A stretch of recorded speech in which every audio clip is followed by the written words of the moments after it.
የተወደዳችሁ ቅዱሳን በያላችሁበት የዓለም ክፍል የጌታ እግዚአብሔር ሰላም ለእናንተ ይሁን። እንደምን ሰነበታችሁ?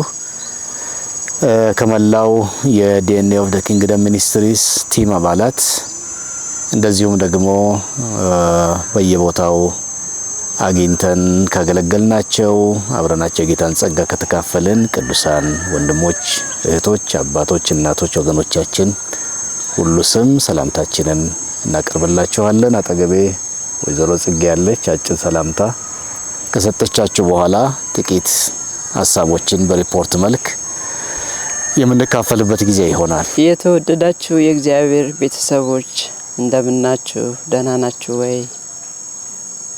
እግዚአብሔር አምላክ የተባረከ ይሁን። እኛ በጣም ደህና ነን እና በዚህ ስፍራ ደግሞ እግዚአብሔር ፈቅዶ በዚህ ሁኔታ እንዲህ ድምጽ ለማሰማት እድሉን የሰጠን ጌታ የተባረከ ይሁን። ጌታ ይባርካችሁ። እንወዳችኋለን። በጣም ጥሩ ነው። አዎ ልክ ነው። እንወዳችኋለን። አሁን የምንገኝበት ግቢ በሲዳማ ክልል በታሪካዊቱ አለታ ወንዶ ከተማ የኤስአይኤም ሚስዮን እንደዚሁም ደግሞ የሲዳማ ክልል የእምነት አባቶች መነሻ ከሆኑ የሚስዮኑ ማረፊያ የእምነት አባቶች መነሻ ከሆኑ ቦታዎች ሁለተኛው እንደሆነ ሰምተናል። እዚህ ሆማቸው የሚባል ጥቂት 15-16 ኪሎ ሜትር ወጣ ብላ የምትገኝ ከተማ አለች። እሷ የመጀመሪያ ናት ተብለናል። ከዚያ ቀጥሎ ከ20 ዓመት በኋላ እንደዚያው ሚስዮናውያንና ጅምር የወንጌል አገልግሎቱ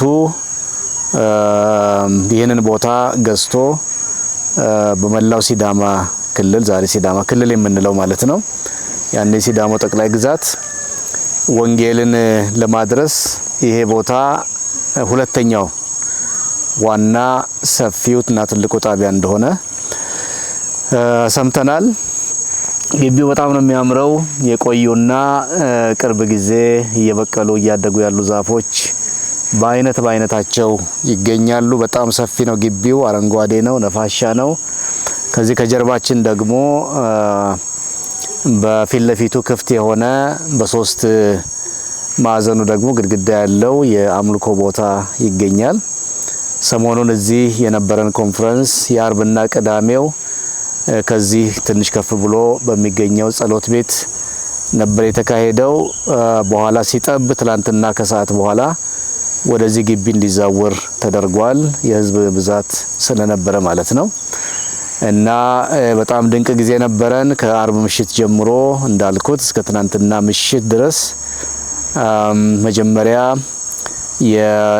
ከተለያዩ አጥቢያ ቤተክርስቲያናት የተጠሩ የተወከሉ መሪዎችና አገልጋዮች የሚሳተፉበት የአገልግሎት ወይም አገልግሎት ነክ ሴሚናር ነበረን።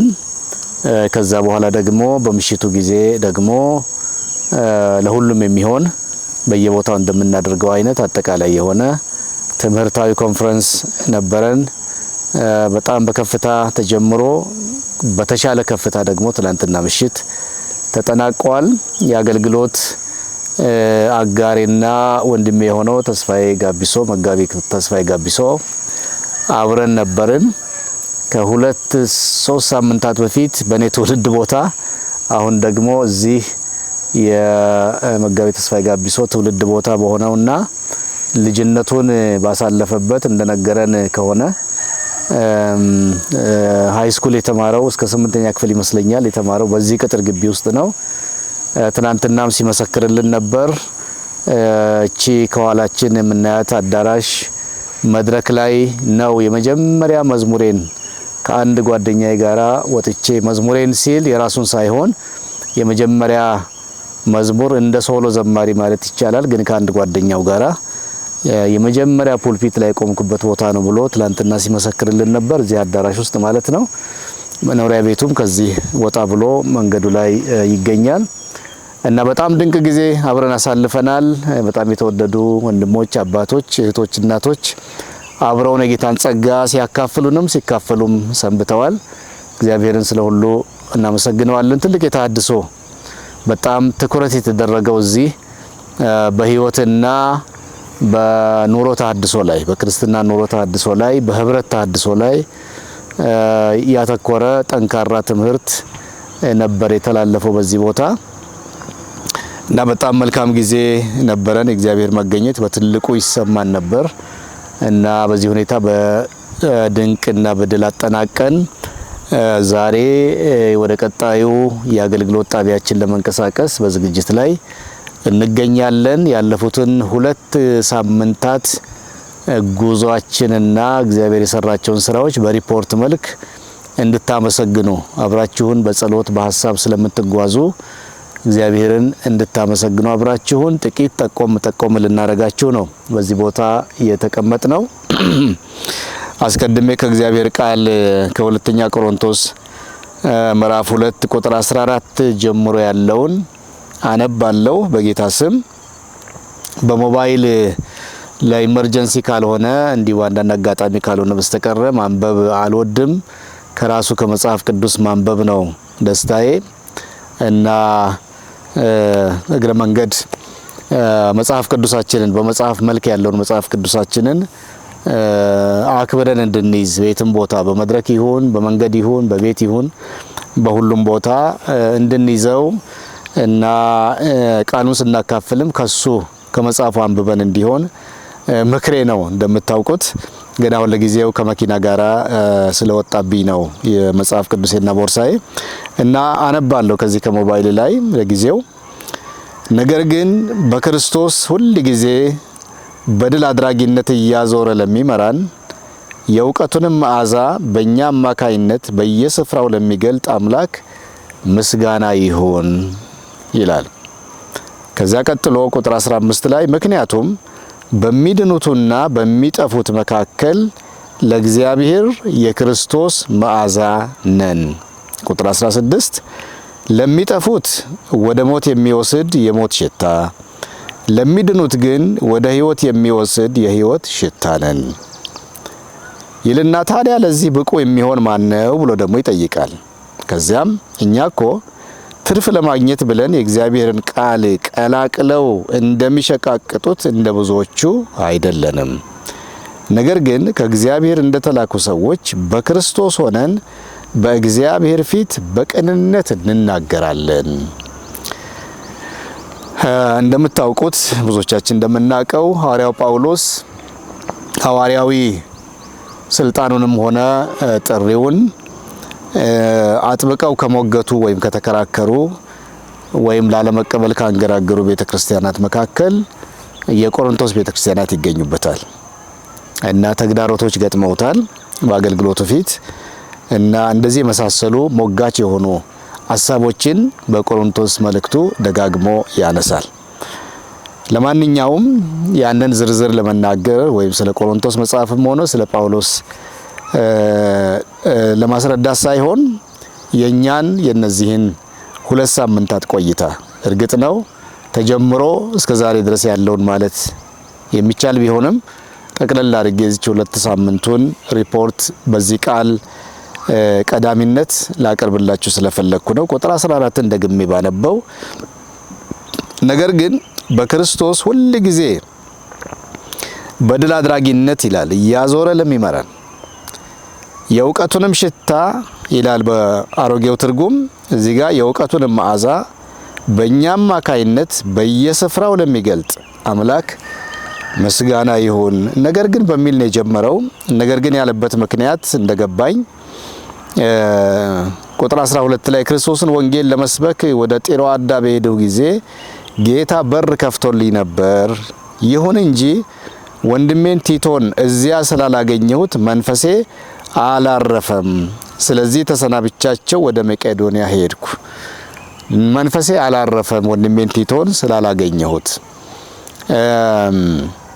ቲቶ ለሐዋርያው ጳውሎስ ከቅርብ ረዳቶቹ ከአገልግሎት አጋሮቹ አስፈላጊ በሆነ ጊዜ ከአንድ ቦታ ወደ ሌላ ቦታ መልእክት ከሚልክባቸው ታዛዦች ደቀ መዛሙርቱ ማለት ይቻላል አገልጋዮቹና ረዳቶቹ በጣም ከተወደዱት አንዱ ነው እና ይሄን ሰው ባለማግኘቴ በዚህ በሄድኩበት ወይም በቆንኩበት የአንድ የተልእኮ ጣቢያ ይህን ሰው ባለማግኘቴ ይህን ወዳጄን ባለማግኘቴ ቅሬታ ተሰምቶኛል ብቻ ሳይሆን መንፈሴ ረፍት አልነበረውም እስከ ማለት ድረስ ምን ያህል በፍቅር የተጣበቁ እንደሆነ ምን ያህል የተወደደ የወንጌል አጣማጁ እንደሆነ ያስረዳል።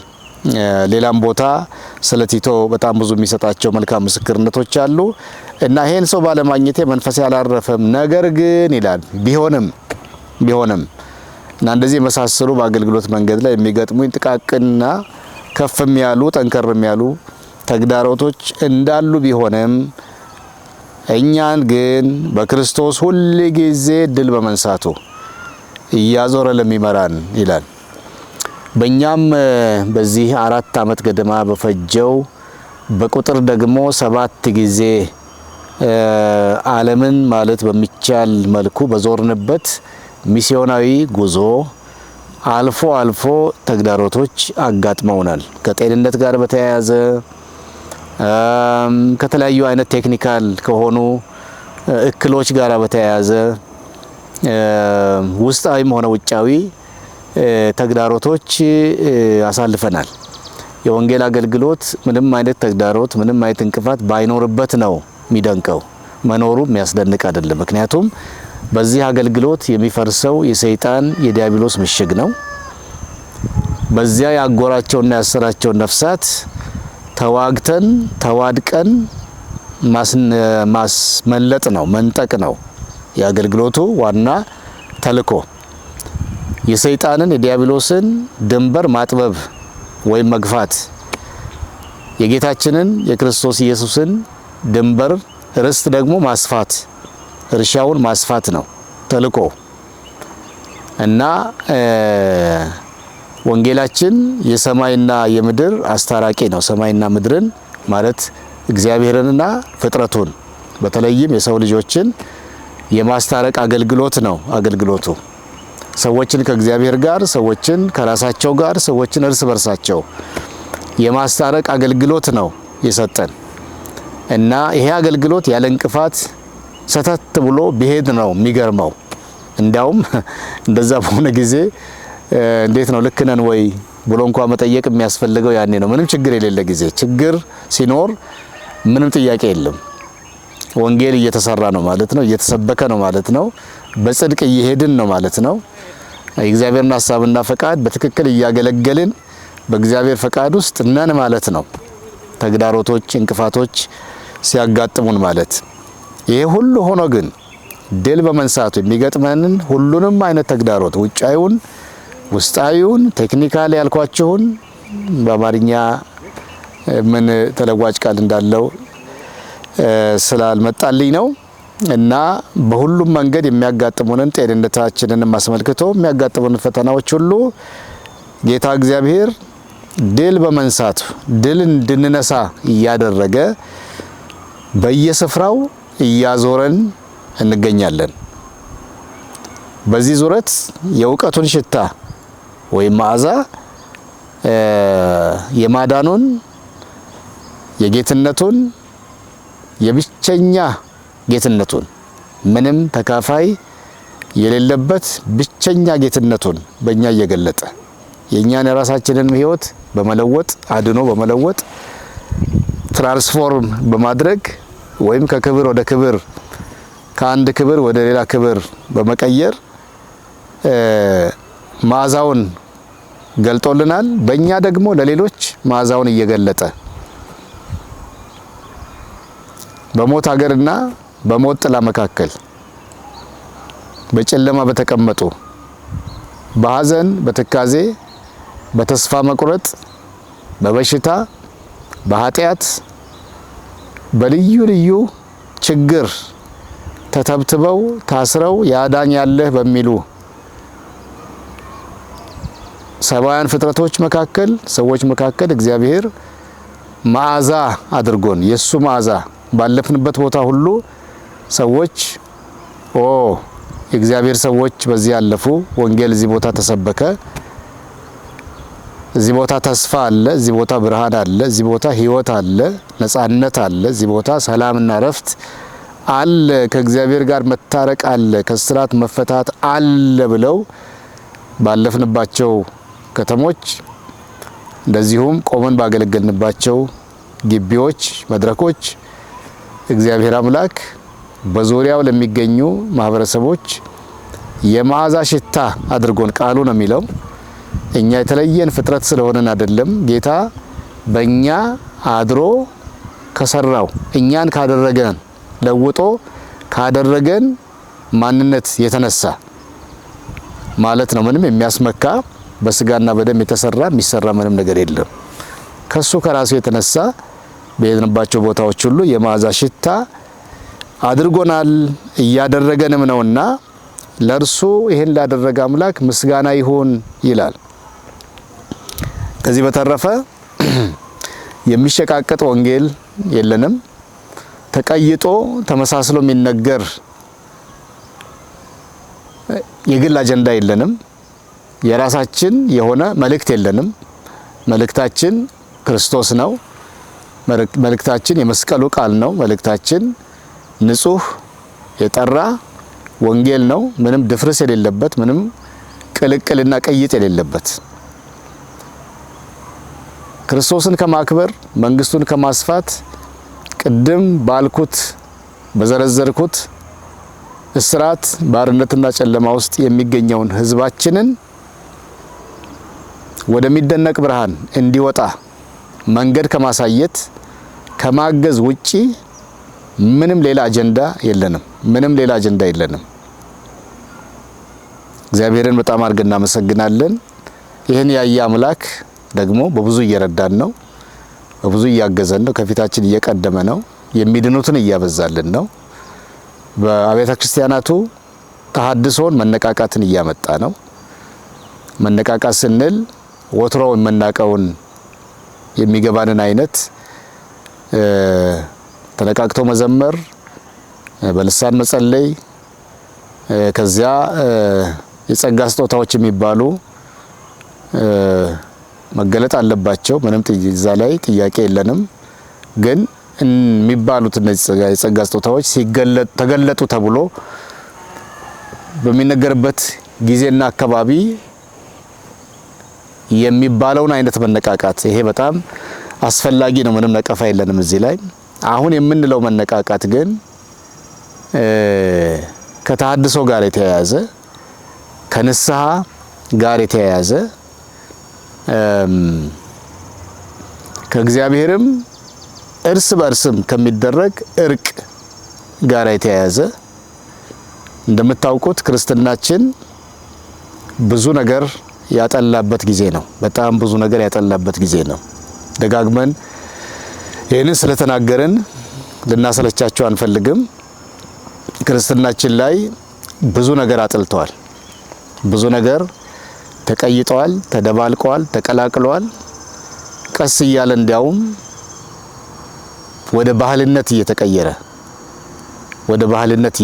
ወደ ሃይማኖትነት እየተቀየረ በሌላ መልኩ ያለበት ጊዜ ነውና እግዚአብሔር የሰጠን መልእክት ክርስትና ሃይማኖት አይደለም፣ ባህል አይደለም። ክርስቲያናዊ ባህሎች አሉ ጤናማ። ሃይማኖት የሚለውም እምነት የሚለውን ለመተርጎም ከሆነ ወይም ለመተካት የገባ ቃል ከሆነ ልክ ነው፣ እምነት ነው ክርስትናችን።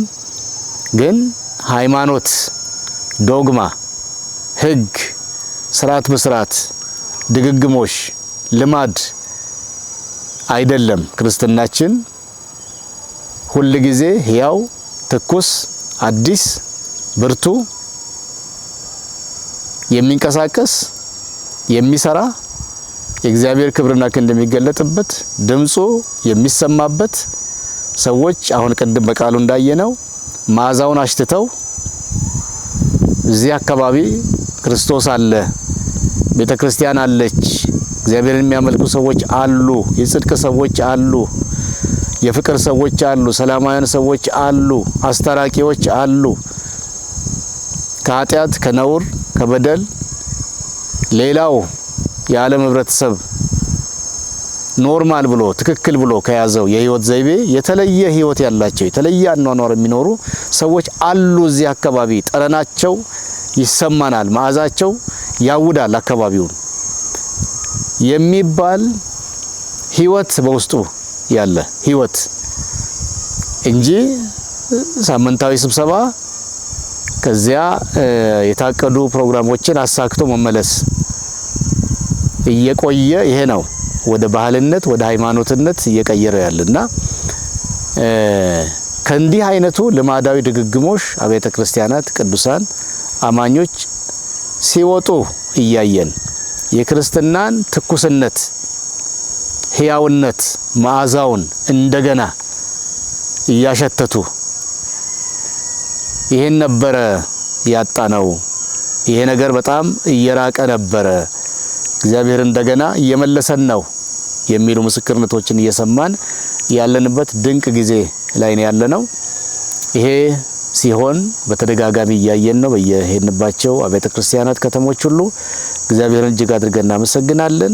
ለምትሰሙና ለምትመለከቱ ለእናንተም ያለን መልእክት ሁሌም እንደምንለው እግዚአብሔር በቦታ በጊዜ በሰው አይወሰንም። በአንድ ሰው በአንድ ቡድን ብቻ አይደለም የሚሰራው። የአንድ ቤተ ክርስቲያን የአንድ ቤተ እምነትም ብቻ አምላክ አይደለም፣ የሁላችንም ነው።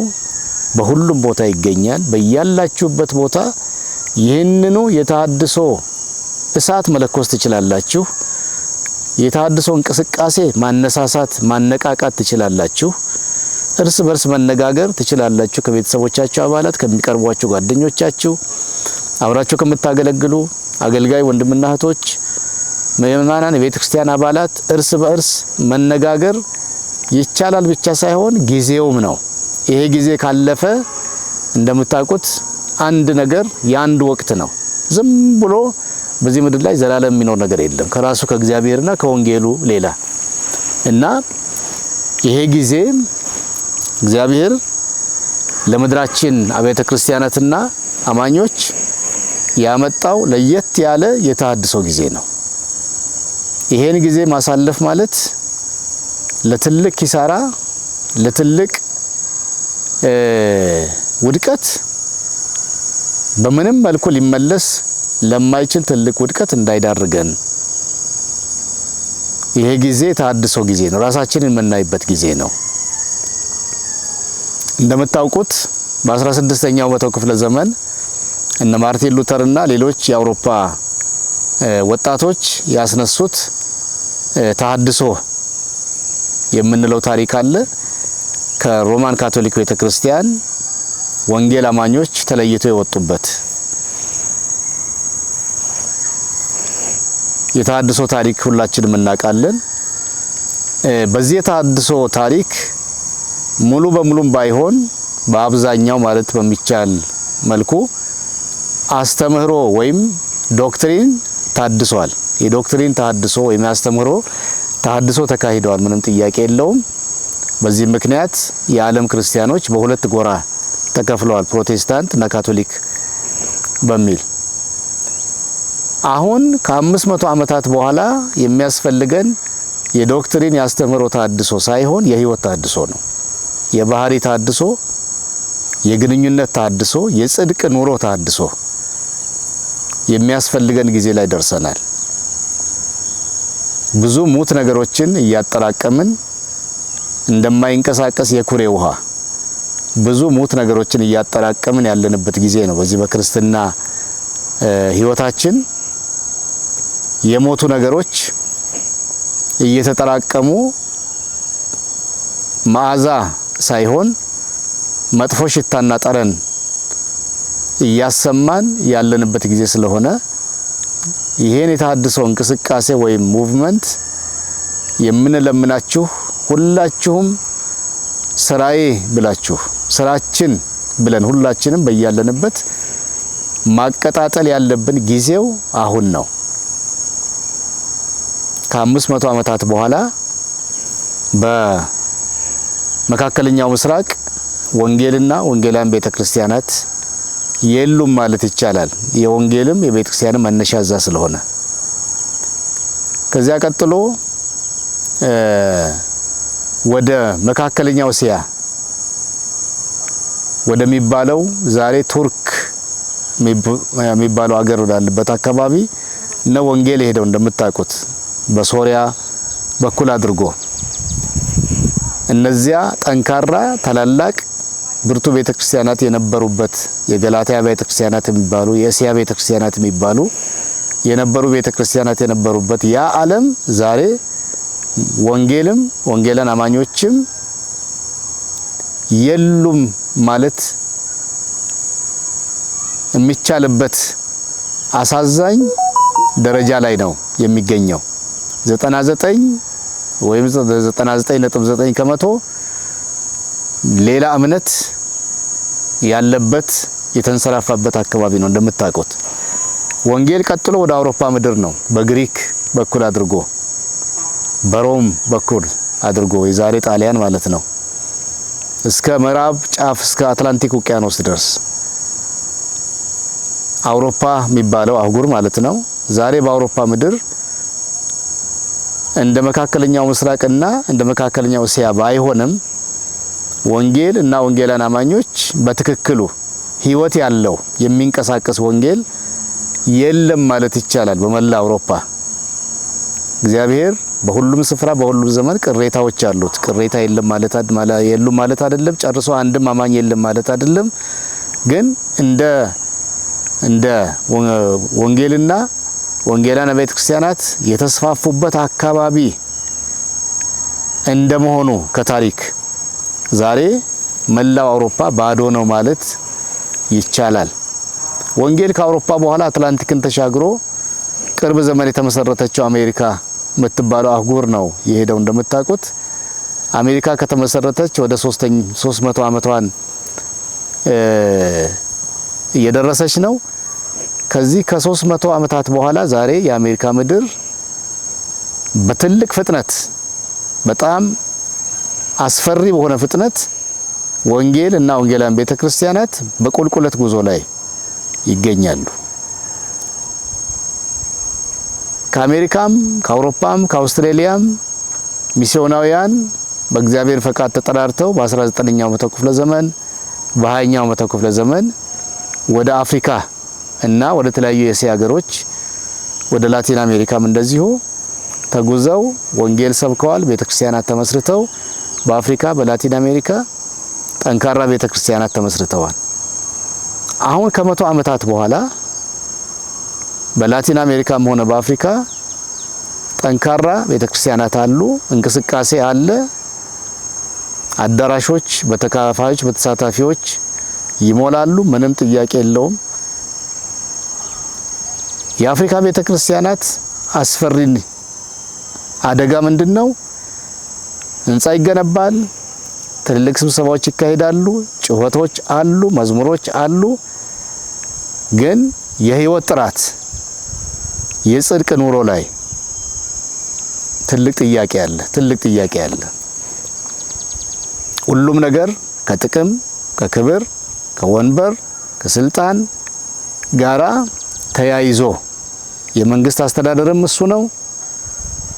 ወንጌልና ቤተክርስቲያንም በተመሳሳይ መልኩ ከጥቅማ ጥቅሞች ጋር ከክብር ከዝና ጋር ተያይዞ ስለሆነ እየሄደ ያለው ውስጡ ላይ ትልቅ ቅርንጫፍ ተሸክሞ ፍሬም የያዘ የሚመስል ትልቅ ዛፍ ውስጡ ግን የተበላ የተቦረቦረ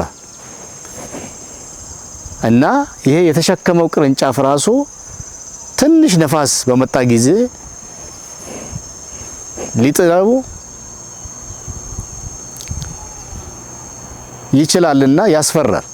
የአፍሪካ ቤተክርስቲያናት ትልቅ ቅርንጫፍ የተሸከመ ዛፍ ይመስላሉ፣ ግን ውስጡ የተበላ እና በትልቅ አስፈሪ አደጋ ፊት ስለሆነ ያለነው አብያተ ክርስቲያናት ክርስቶስም ወንጌልም ቤተክርስቲያንን መምራትም ቀልድ እንዳልሆነ አውቀው ከሌሎች አህጉሮች ቤተክርስቲያናት ከወደቁቱ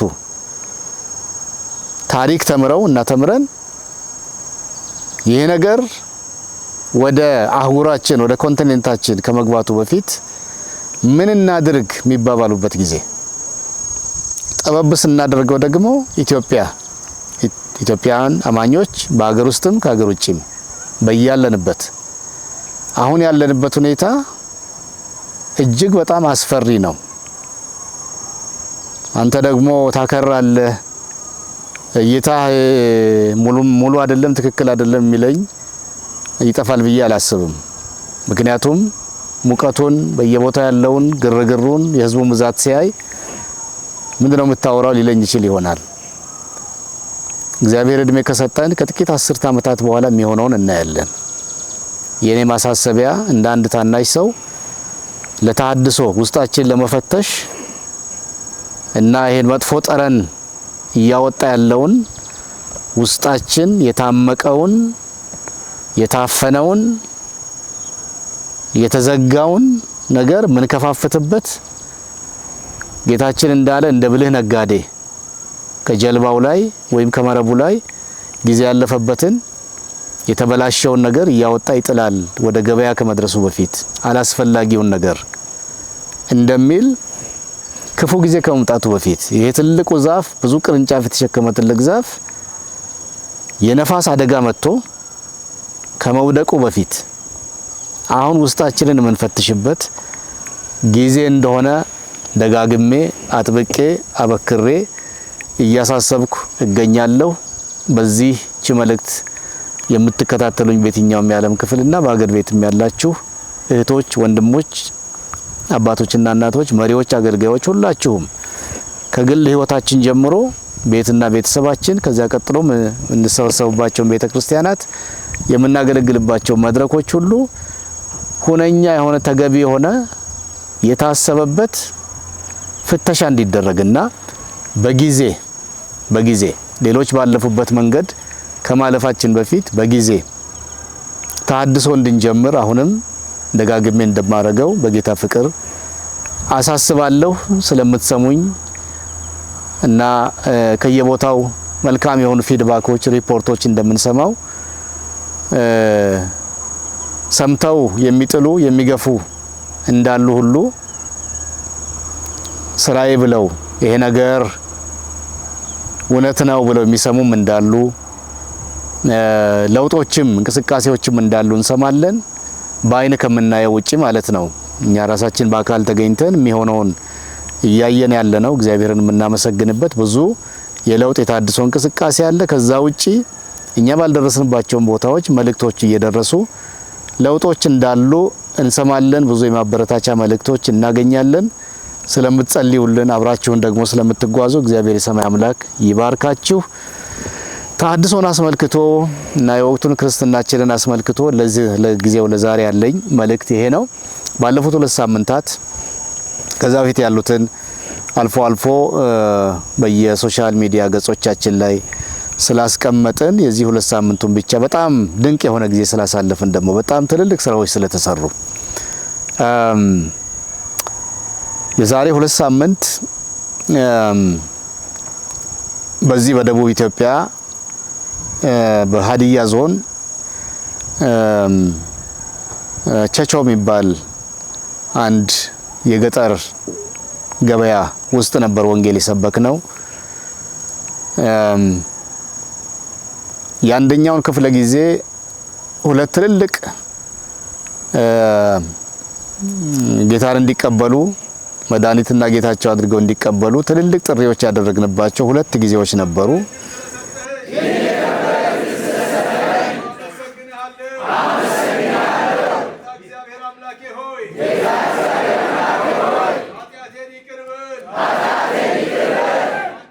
መለስተኛዎቹና አነስተኛዎቹን ሳልቆጥር ማለት ነው።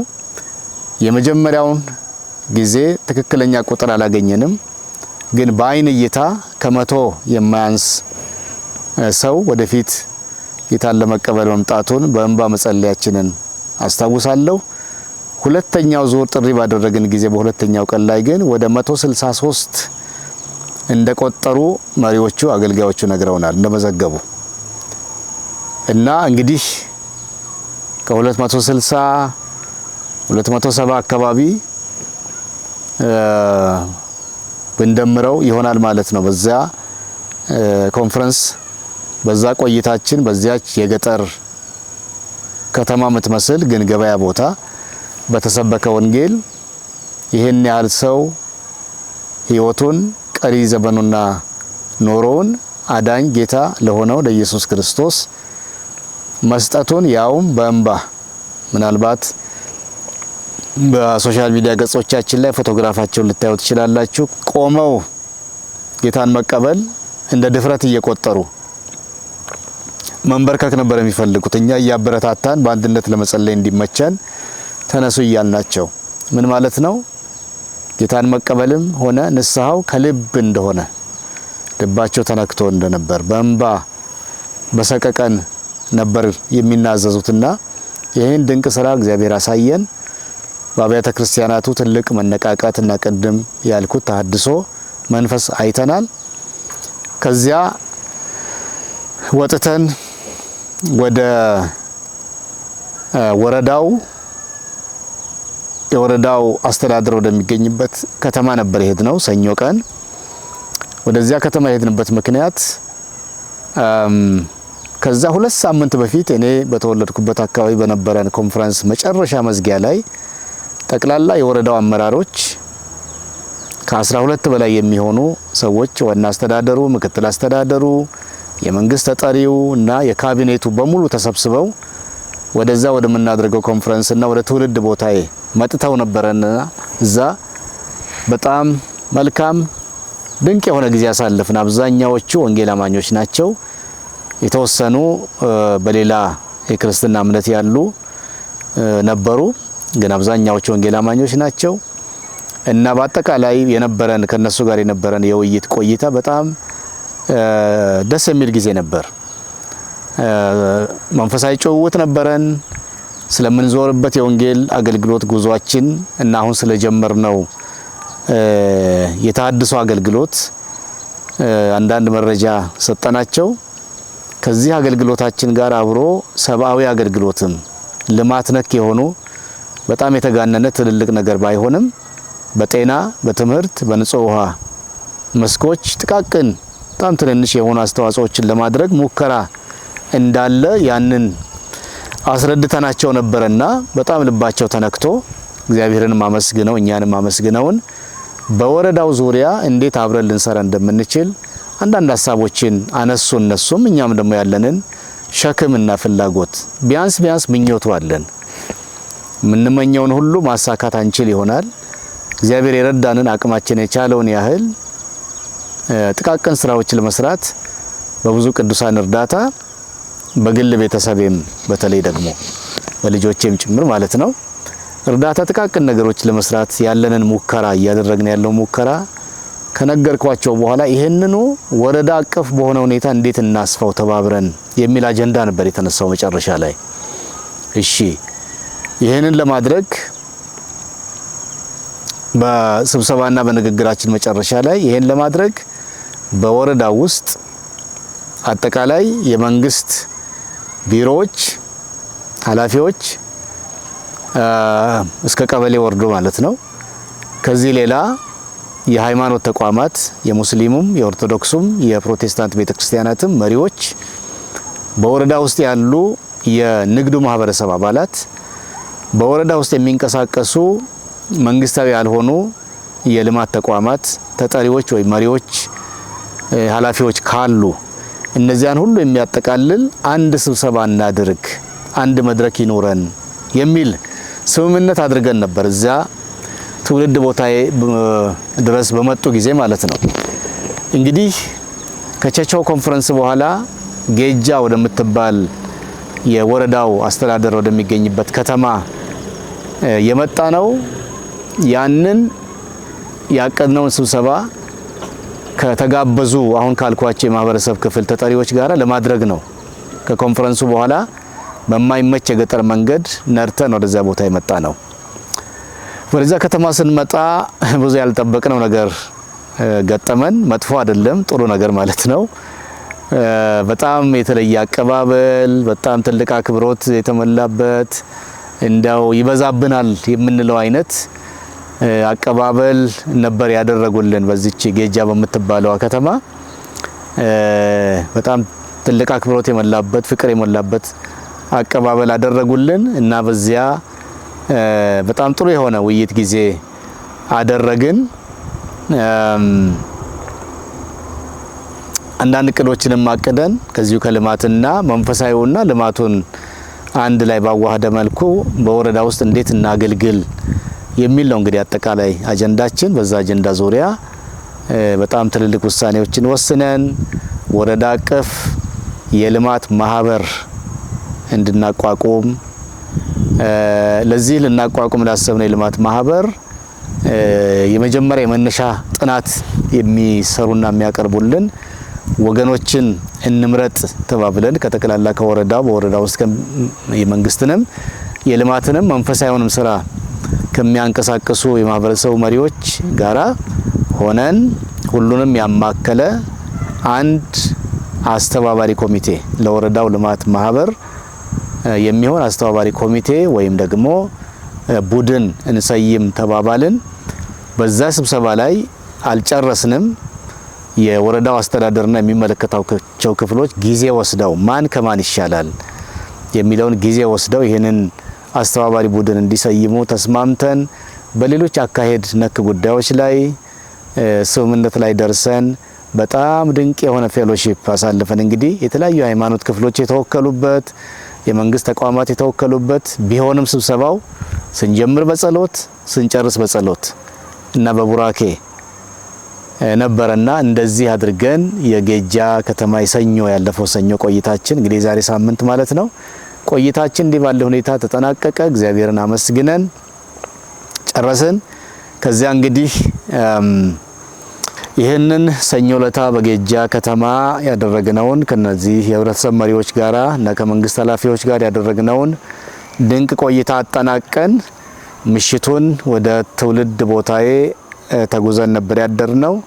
ወደዛ የተመለስንበት ምክንያት ማክሰኞ ላይ ደግሞ በዚህ በትውልድ ቦታዬ ከዋዳ ተብሎ በሚጠራው የትውልድ ቦታዬ ለ40 ዓመታት ያህል አገልግሎት ሲሰጥ የቆየ ትምህርት ቤት ነበር። ለ40 ዓመታት ያህል ደጋግሜ ተናግሬ ያለው ይሄንን ለ40 ዓመታት ያህል አገልግሎት ሲሰጥ የቆየ ትምህርት ቤት ነበር። ይሄ ትምህርት ቤት ህንጻዎቹ በእርጅና ምክንያት ለመውደቅ መድረስ እንደደረሱ አይተን ከ8-9 ወር በፊት እንደዚሁ ለጉብኝት በመጣን ጊዜ በጣም አዝነን ነበር። ህፃናት ልጆቹ እንዴት ባለ አሳዛኝ እንግዲህ የመማሪያ ክፍል በሉት ወይም የሆነ መጋዘን የሚመስል ወይም ደግሞ እንዳው የጥሩ ሰው ማድቤት በሉት የሚመስል አይነት በአቧራ የተሞላ የግድግዳ አፈሩ ጭቃው ረግፎ ወለሉን የሞላ ትልልቅ ክፍተቶች በግድግዳ ላይ ያሉት በጣራውና በግድግዳው መካከል ሰው ሊያስገባ የሚችል ክፍተት ያለው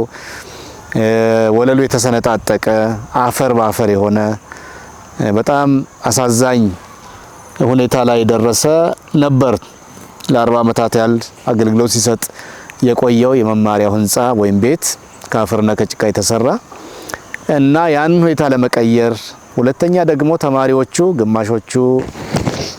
ግማሽ ራቁት ማለት በሚቻል መልኩ የሆነ አይነት ነገር ሰውነታቸው ላይ ይታያል፣ ግን ሙሉ ሰውነታቸው ያለበሰ የለበሱትም ደግሞ የለበሱት ልብስ አፈር የሚመስል ለእግራቸው ጫማ የሌለ የሚያሳዝኑ ልጆች ተማሪዎችን አይተን ነበርና ያንን አይተን እንደወጣን በልቤ እግዚአብሔር ቢረዳን ይሄንን ቤትና የነዚህን ልጆች ውጫዊ ገጽታ መለወጥ በምንችልበት ሁኔታ ማሰብ ጀመርኩ ማለት ነው። እና ወደ አሜሪካ ነገር እንደተመለስን ለቤተሰቦቻችን ለልጆቻችንም እንደዚሁም ጥቂት ደጋፊዎች አሉን ሰብስበን አማከርናቸው። በእጃቸው ያለ ነገር እግዚአብሔር ያሳሰባቸውን ሰጡን።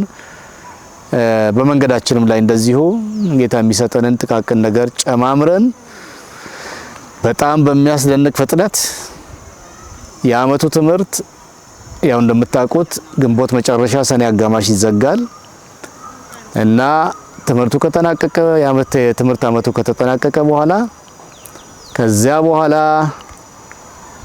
ሳንቲሞቹ የተወሰኑ ገንዘቦች ተሰብስበው ፕላኑ ተሰርቶ ዲዛይኑ ተሰርቶ ማህበረሰቡን አንቀሳቅሰን ወደ ግንባታው ለመጀመር አንድ ወር ተኩል ገደማ ፈጅቶብናል። ከዚያ በኋላ ነሐሴ መግቢያ ላይ ግንባታው ተጀምሮ በሚያስደንቅ ፍጥነት 2 ወር ሳይሞላ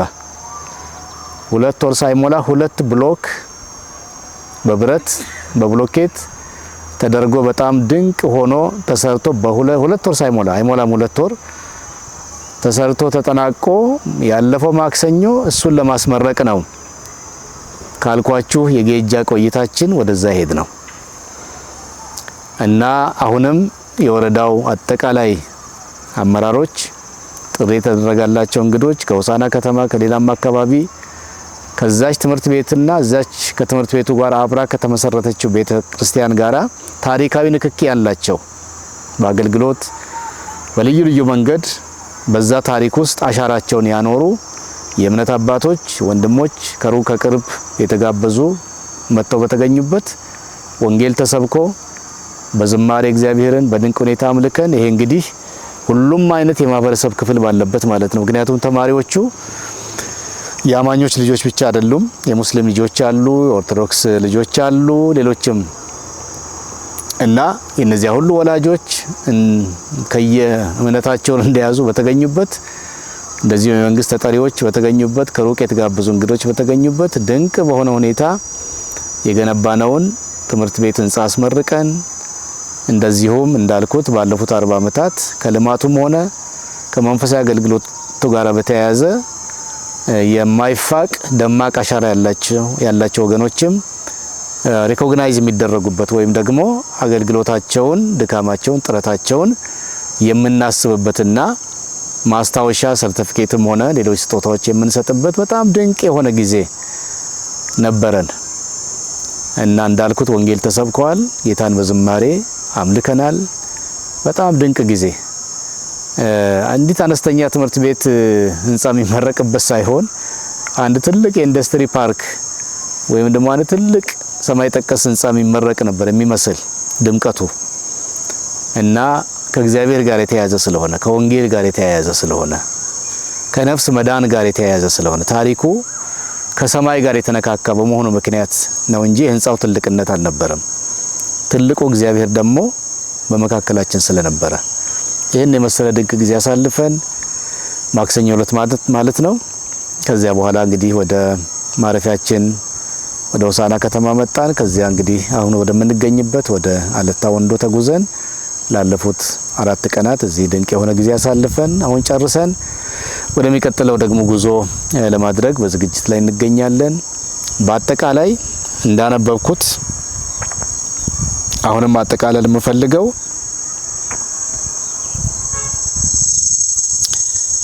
በክርስቶስ ሁል ጊዜ በድል አድራጊነት እያዞረ ለሚመራን የእውቀቱንም መዓዛ በእኛም አማካይነት በየስፍራው ለሚገልጥ አምላክ አሁንም እስከ ዘላለምም ድረስ ምስጋና ይሁን፣ አሜን። እግዚአብሔር የሰማይ አምላክ እናንተንም ይባርካችሁ። ሪፖርታችን ከሞላ ጎደል ከብዙ በጥቂቱ ይሄን ይመስላል። እግዚአብሔር በድንቅ ሁኔታ እየመራን ነው። የቤተክርስቲያናት ተሐድሶ እንደቀጠለ ነው። የነፍሳት መዳን እንደቀጠለ ነው። በተወሰነ ደረጃ ደግሞ የማህበረሰብ ልማት ህልማችንም በትንሹ እግዚአብሔርን እያረገልን በትልቅ እንደው በጥልቅ በሆነ ድህነት ውስጥ እና ጨለማ ውስጥ ያሉ የህብረተሰብ ክፍሎች ጥቃቅን በሆኑ ድጋፎቻችን እግዚአብሔርን እያመሰገኑ ልባቸውም ደግሞ ለሰማዩ አምላክ ወንጌል እየተከፈተ ያለበትና እግዚአብሔር በድል እያዞረን ያለ ጊዜ ነው። እግዚአብሔርን ስለኛ አመስግኑልን። እግዚአብሔር አምላክ አብዝቶ ይባርካችሁ። ዛሬ ወደ አንድ ቀበሌ እንሄዳለን። ከዚህ ከወጣን በኋላ አንድ ትምህርት ቤት አለ። እድሜው ከ60 ዓመት የሚያንስ አይመስለኝም። ምክንያቱም ከልጅነቴ ጀምሮ አካባቢውን አውቀዋለሁ። ያ ትምህርት ቤት እስከ 8ኛ ክፍል ነው በክፍል ደረጃ።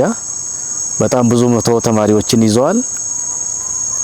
ቀደም የኔ ትውልድ ቦታ ላይ የነበረችውን ትምህርት ቤት ገጽታ እንደነገርኳችሁ ይሄኛው ትምህርት ቤት የፈረሰ ማለት ይቻላል። የቆመ ሳይሆን የፈረሰ ቤት ውስጥ ያውም እስከ 8ኛ ክፍል ያሉ ወጣት ተማሪዎች ውጤታቸው እንዴት ነው ብዬ ጠየቅኩ መምህራኑን። 6ኛና 8ኛ ክፍል ከ80 በታች ብዙዎቹ አያመጡም። ከ80% በላይ ነው የሚያመጡት። በዚህ ትምህርት ቤት፣ በዚህ ግቢ፣ በዚህ ቤት ውስጥ፣ በዚህ ቆሻሻ፣ በዚህ አመድ ላይ ተቀምጠው እየተማሩ እንግዲያው ይሄን ያህል ዋጋ ያለው ከሆነ እስቲ ይሄንንም ቤት ዛሬና ነገ ብዬ ተስፋ መስጠት ወይም ቃል መግባት አልችልም። እግዚአብሔር ግን በመንገዳችን ላይ የሚያደርገውን እናያለን ብዬ ፎቶግራፎች አንስቼ አሳዛኝ ገጽታውን አናጋራችኋለን። ለእናንተም ስለሱ ትምህርት ቤት ደግሞ ለመነጋገር ዛሬ አዳራችንን ወደዚያ ወዳልኳችሁ ቦታ እንጓዛለን።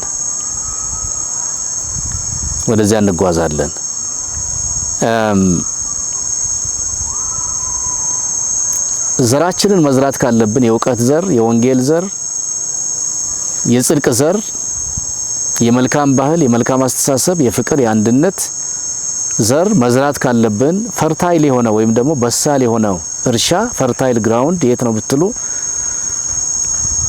ከአንደኛ ደረጃ በታች ከፕሪስኩል ወይም ከቅድመ መደበኛ ጀምሮ እስከ አንደኛ ደረጃ እስከ 6ኛ በጣም ግፋ ካለ እስከ 8ኛ ክፍል ባለው ወጣት ትውልድ ላይ ነው ይቺን ሀገር ታሪክ መቀየር የሚፈለከው። የሰላም ሀገር፣ የፍቅር ሀገር፣ የልማት ሀገር መሆን እንድትሆን የሚመኝ ማንኛውም ዜጋ በግድ አማኝ ወንጌል አማኝ መሆን የለበትም። ማንኛውም ዜጋ በየትኛውም እምነት ውስጥ ቢገኝ ምንም እምነት ባይኖረው ልዩነት የለውም። የዚችን ሀገር መልካምነት ከጌታ ቀጥሎ ከወንጌል ቀጥሎ መሰረቱ ወጣቶች ናቸው፣ ታዳጊዎች ናቸው፣ ህፃናት ናቸው። በዚች ሀገር ላይ ልናይ የምንመኘውን መልካም ነገር በአጠረ ጊዜ ውስጥ ማየት የምንችለው ያለንን መልካም ነገር ሁሉ በዚህ ከታች እየበቀለ ባለው ቡቃያ ላይ ወይም አዲስ ትውልድ ላይ የዘራን እንደሆነ ነው እና ኮራፕሽን የሚጸየፉ ወይም ሙስናን የሚጸየፉ፣ ዘረኝነትን የሚጸየፉ፣ አድልዎን የሚጸየፉ፣ ኢፍትሃዊነትን የሚጸየፉ፣ መገፋፋትን፣ ተንኮልን፣ ክፋትን፣ ጥላቻን፣ ሸርን፣ አድማን፣ ደባን የሚጸየፉ መልካም ስብዕናን የተላበሱ ዜጎችን ለዚች ሀገር ማውጣት ማፍራት የሚመኝ የሚፈልግ ማንኛውም የሀገሪቱ ዜጋ የሚመኘውን ይሄን መልካም ዘር መዝራት ያለበትም የሚችለውም ቢያደርገው ፍሬያማ ሊሆን የሚችለው በህፃናት በታዳጊዎች ላይ ነው እና ይሄ እውነት ገብቶኛል። እግዚአብሔር በረዳይ መጠን ቲማችን እንዳለ ለአብያተ ክርስቲያናቱና ለመላው ህዝባችን ወንጌልን ለማድረስ ከምናደርገው ቀዳሚ ተልኳችን ኋላ ወይም በተጨማሪ እንደዚህ ህፃናት ታዳጊዎችን በሚመለከቱ በተለይ በትምህርት ጉዳዮች ላይ ቀጥሎ ደግሞ ጤና ነክ በሆኑ ጉዳዮችም ላይ አሁን ሁሉንም ሪፖርት ማቅረብ አልችልም። በንጹህ ውሃ ማፈላለግም ላይ እንዳልኩት አቅም በቻለ መጠን ጥረት እያደረግን ነው። አግዞን አሁን የምንሄድበትን የኔ ትምህርት ቤት ያልኳችሁን ቀጣዩን ዘገባ በሚቀጥለው ጊዜ እናቀርባለን። ወደዚያ ነው የምንጓዘው። በጸሎታችሁ በመልካም ሐሳባችሁ አብራችሁን ተጓዙ። የምናቀርበውን የድጋፍ የእርዳታ ይድረሱልን ጥሪ እየተከታተላችሁ ደግሞ እግዚአብሔር በረዳችሁ መጠን ለዚህ አገር አድን ነፍስ አድን ብቻ ሳይሆን አገር አድን ጥረታችን በሚቻላችሁ ሁሉ ከጎናችን ቆሙ። የሰማይ አምላክ እግዚአብሔር እናንተን ይባርክ፣ ዘራችሁን ይባርክ፣ ዘመናችሁን ያርዝም፣ ጤናችሁን ያብዛ፣ ያላችሁን መልካም ነገር ያትረፍርፍ፣ ካለባችሁ ማናቸው ማየት ክፋትና ስጋት ያድናችሁ፣ ይጠብቃችሁ። ጌታ ከእናንተ ጋር ይሁን። ምሽት ላይ ላላችሁ መልካም አዳር ይሁንላችሁ፣ ቀን ላይ ላላችሁ ደግሞ መልካም ውሎ ይሁንላችሁ። እግዚአብሔር አምላካችን ሆይ እጅግ አድርገን እናመሰግንሃለን ስለዚህ ጊዜና ባለፉት ሳምንታት ስትሰራ ስላየነው ስለ ድንቁ ስራ ክብር ላንተ ይሁን። በሚቀጥለውና በሚቀረው በቀጣዩ ጉዟችንም በምንቆምባቸው የአገልግሎት መድረኮችና ምዕራፎች ሁሉ ደግሞ እንዲሁ እንዳስለመድከን አብረን እንድትሆን መንገዳችንም የተቃና እንዲሆን ከማናቸውም አይነት ከሚታይ ከማይታይ ክፉ እና ክፉ አድራጊ እንድትጠብቀን የተዘራው የወንጌል ዘር በተዘራባቸው ማሳዎች ላይ 60 30 እና 100 ሊያፈራ በሚችልበት ልክ እንዲያድግ ከለቃሚ ወፍ እንድትጠብቅ ህዝቡም የሰማ የተጸጸተ ያለቀሰ ንስሐ የገባ ከዚህ እውነት እንዳይጎድል ከሰማው እውነት እንዳይጎድል ሰማውን እንዳይጥል እንዳይረሳ የህዝቡን ልብ እንድትጠብቅ የተለኮሱ እሳቶች የጽድቅ የቅድስና የተሐድሶ እሳቶች እንዲቀጣጠሉ እግዚአብሔር ሆይ አንተ በቃልህ እንደተጻፈ ከተነገረው ከተሰበከው ቃል ኋላ ምልክቶችን